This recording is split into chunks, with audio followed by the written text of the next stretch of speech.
Across the wilds of Hyrule lie man-made monuments so mysterious they put the new wonders of our world to absolute shame. For context, the 7 modern marvels of Earth, aka the new wonders of the world, are the Great Wall of China, the ancient city of Petra in Jordan, the Colosseum of Rome, Italy, Chichen Itza in Mexico, Machu Picchu in Peru, the Taj Mahal in India, and the Christ the Redeemer statue in Brazil, with an honorable mention going to the Giza pyramids in Egypt. I guess they're just too good, they're overqualified for this list, S tier, whatever. But the real world wonders were chosen via a vote, whereas I made up my list simply on what I think is the coolest and most interesting feats of engineering. That said, some things like the Divine Beast or Hyrule Castle are on another level just like the pyramids, so let's give them an honorable mention, S+ tier, and maybe we'll do future videos dedicated to admiring their most fascinating features.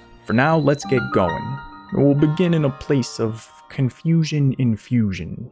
The Lomei Labyrinths. Scattered across Hyrule's furthest reaches, they are some of the most ambitious and mystifying constructions in the kingdom's ancient history. The 3, or should I say 9, gigantic mazes, which were once thought to be just surface level, we now understand are skyward and subterranean, possibly once used for the training of the ancient Zonai hero. But the Lomei Labyrinths aren't just trials for an ancient hero, they're monuments to a bygone era. They reflect a civilization capable of some mind-blowing stuff. They're as much architectural declarations as they are puzzles, built on massive leveled out foundations made of stone slabs aligned with mathematical precision. Such a colossal undertaking by the ancients. It was once believed the savage, primitive, dragon-worshipping Zonai began the project, perhaps with some help from the technologically advanced yet still quite primitive Sheikah of the time, and when they mysteriously abandoned Hyrule, the Sheikah finished the project as an homage to their ancient neighbors from Faron. But of course, recent discoveries show the Zonai did not simply vanish. These known practitioners of magic evolved and traveled into the skies and below the surface to complete the next phase of development. And with the powers of anti-gravity, Ultra Hand, Fuse, or whatever else they had at their disposal to repair any imperfections, it's not a far-fetched idea that the Zonai could easily have built these gigantic mazes. Some have pointed out the symbol carved into the walls of the labyrinths doesn't match the ancient spiral design associated with the tribe found around the Faron region. Not to mention how we've found Sheikah shrines at the heart of these 3 surface labyrinths with ancient guardians on patrol to keep them secure. So there are still some out there who believe the Sheikah are the true architects. And while they clearly had the engineering skills and technology to make it happen, little did they realize the Zonai had moved to the skies to perfect a technology of their own. So it's more likely the Sheikah had nothing to do with the labyrinth's construction, but may have commandeered their use after the Zonai disappeared from the surface of Hyrule. And the reason the Zonai spiral symbol doesn't match is because it was changed to reflect their evolution as a species. Anyway, the next wonder on my list isn't intentionally confusing, and any meaning that is lost is just due to decades out in the desert. I'm talking about the 7 Heroine Statues. Well, 8 really. We'll get to that in a moment. Obviously, the most comparable earthly wonder is the Christ the Redeemer statue, but instead of 1 statue built on a hill near the seaside, they are 7 carved from a single protrusion of rock in the northeastern Gerudo Desert. Forming a circle, they each stood an impressive 100 in-game vertical units, give or take. Let's just call them feet or meters, whichever you want, with an opening to the southwest wide enough to fit an 8th statue. These 7 in the desert are engraved with Gerudo text reading the 7 Sages, a reference to the 7 chosen leaders who worked with the Hero of Time long ago, and each has a unique symbol corresponding with an orb and an offering plate which, when all matched up, will reveal the Korsha-Hu Shrine. And while eroded by the unrelenting wind and pelting grains of sand over thousands of years, these statues stood undisturbed and in working condition until the upheaval shook Hyrule to its core. Now they can no longer serve their purpose as a puzzle to reveal the shrine. They lay now in almost complete ruin, crumbled and partially buried in the sand dunes created by the arrival of Queen Gibdo, soon to be completely, literally lost to the sands of time. Where the shrine once stood, a sinkhole has formed, leading to the East Gerudo Ruins cave, further exposing how unstable the foundation these statues stand on is. But as I mentioned a moment ago, found miles and miles or kilometers and kilometers away, far to the northwest on the edge of Hyrule, carved into the red rocks of the Gerudo Highlands, an 8th heroine statue stands. Reminiscent of Mount Rushmore and the Crazy Horse Memorial in South Dakota, maybe even the Devil's Heads in the Czech Republic, it's its own mystery. And it serves a completely different purpose, yet still engraved exactly like the other 7, saying the 7 sages with no mention of number 8. It also has the same placeholders for a unique symbol patch, but they're all blank. Now, it was long thought this statue was created to fill the vacant place among the other 7, and being made of a different type of stone would symbolize a leader of the 7 sages, perhaps the hero of time himself. The main evidence being the discovery of this statue's sword abandoned atop the Gerudo summit, thought by many to show a failed attempt to transport the statue in sections. And to be honest, nobody really knows why this sword lies out here forgotten, because recent discoveries have led top Hylian researchers to the truth of this statue's purpose.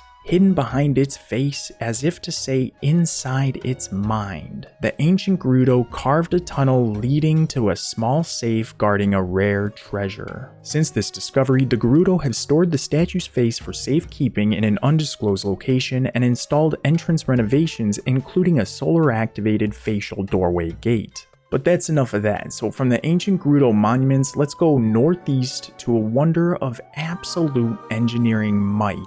A modern marvel constructed over a century ago to serve the Zora people. Sandwiched between the Rudo Mountain and the Ja-Abu Ridge, named after Princess Rudo and Lord Jabu Jabu, also from the era of the Hero of Time, the Rutala Dam. It has the power to tame and channel the endless supply of groundwater from a natural spring in the valley east of Zora's domain. It creates the East Reservoir Lake and a source of power for the Zora, who, being the hydrodynamic and civil engineering experts they are, avoid floods by regulating the overflow to create the Rutala River, which in turn goes on to supply the majority of Central Hyrule's freshwater resources, including Lake Hylia. Before the dam was built, water flowed so profusely from this Lanayru Valley that it would spill over what is now the Samasa Plain into the Lanayru Bay and pour into the Lanayru Sea. And construction was a massive undertaking. The best comparison I know is the Hoover Dam, which is sandwiched between the mountain ranges forming the border between Nevada and Arizona and creates Lake Mead, then feeds the rest of the Colorado River. And thinking about how it was built as inspiration, I imagine the Zora temporarily rerouted the natural spring's flow using massive diversion tunnels, or just manually redirected everything as necessary. They are fish people and whatnot, and then maybe build one half of the main wall at a time. But what's crazy is its operational precision when you really think about it. Like, it's always been fed by this infinite freshwater spring below ground, and they have it leveled off at the top to the inch. And taking a peek beneath the surface of the reservoir gives us a glimpse of the true engineering greatness that is this structure. The ancient Zora Waterworks power plant. Here is where the real magic of Hyrule's hydrology happens. But ever since Sky Islands have lowered themselves closer to the surface, now we got a waterfall pouring itself into the East Reservoir Lake as well, and they still have everything capped off, no overflow. It's pretty impressive. But if the dam is a triumph of modern engineering, the next wonder is a relic of the past. Hidden away at the end of the Tanagar Canyon, the Forgotten Temple. A sacred place dedicated to the goddess Hylia, where housed inside at the end of a bit of an obstacle course is the largest goddess statue ever created. Behind her, found only since the upheaval knocked her down, is a room mapping out the tears of the dragon and in which order they were shed, some of the most hidden, secret knowledge in all of Hyrule's history. Researchers have not yet come to a consensus as to whether or not the Forgotten Temple was built at the base of the canyon extending into the rock, or if this may in fact be the original Hyrule Castle, which we know once stood on the Great Plateau and was inhabited by the first king and queen, Rauru and Sonia. Despite their different locations, some believe these buildings to be the same, as the nearest dragon teardrop to the Forgotten Temple forms this geoglyph depicting a two-story castle or temple-like structure, and the memory it conjures up shows Princess Zelda speaking with Rauru and Sonia on the Great Plateau, not far from where the castle would have been. So could Rauru and Sonia's castle have been magically relocated across the overworld to Tabantha and hidden in this gigantic crevice, perhaps to protect some secret of the royal family? Sometime after the zone, I had a chance to discover the geoglyphs and create this room and then send the building off to another location. And it would also explain why the old Hyrule Castle is completely absent from the Great Plateau while the old Temple of Time still stands. And so, from a building wedged in a giant crack, we'll go to a lake and a river etched into the ground itself.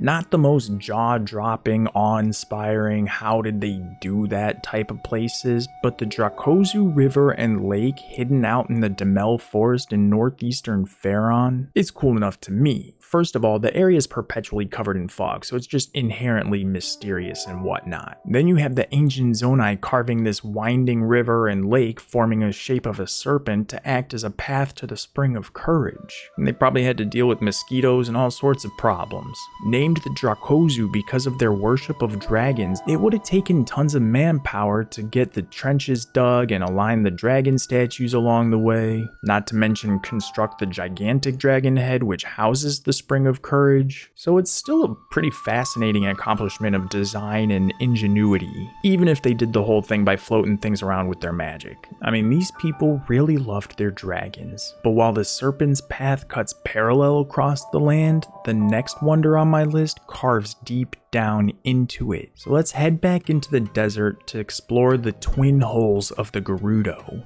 Yeah, I know, but I don't know what else to call them. Somewhere in Hyrule's history, there was some kind of race to the center of the planet, a quest for discovery or to make a claim of technological superiority between the Sheikah and the Yiga. Out here we find a hole to the south believed to be Sheikah made, and a hole northeast of that, just on the other side of Sapaya's table, thought to have been tunneled by the Yiga. Now the Sheikah used their tunnel to erect the Gerudo Tower straight out of the depths of Hyrule into the sky, perhaps symbolizing a rise in consciousness from the core of darkness up into the light of day, while the Yiga seemingly used their tunnel as an access point to the depths to inhabit the underworld and establish their little empire beneath everyone's feet in secret. Now there's never been much on the surface with these two, pun 100% intended, but since the upheaval, both of these intentionally drilled tunnels have become more like chasms.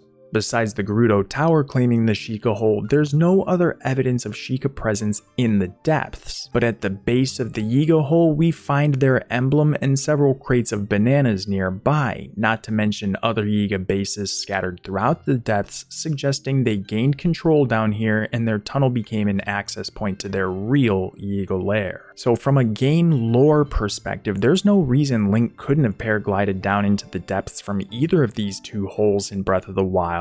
And that said, if we break boundaries, we can fully explore the twin holes in Breath of the Wild, diving beneath a layer of fog akin to the Lost Woods, through the bedrock, under the water, and into the void. But looking at the game like this, I believe deserves its own video, so let me know in the comments if you want me to do something like that by talking about going out of bounds or something. But in Hyrule, nothing stays buried forever, so the last wonder on my list takes us to Eldin, where we find the ancient lost city of Gorondia. And while it may not be the closest comparison in the world, the best one I know of is the ancient city of Petra in Jordan.